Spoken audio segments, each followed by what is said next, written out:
East Tilbury opened in 1936, the main traffic being a large shoe factory.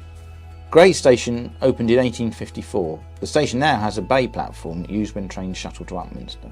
Rainham Station opened with the line in 1854 but was resited in 1962 when the route was electrified. One station that no longer exists is Purfleet Rifle Range Hall. Opened in 1921 and closed in 1948. The station included a War Department siding for the Rangers. Purfleet opened in 1854. This section of line, adjacent to the river, later became heavily industrialised with chalk pits and cement works and many riverside wharfs. Many freight trains still run today, but mainly container trains from the docks at Tilbury and London Gateway. Dagenham Dock was opened in 1908 and is unique on the London, Tilbury and Southend Rail system in that it was built due to the growth in industry rather than housing.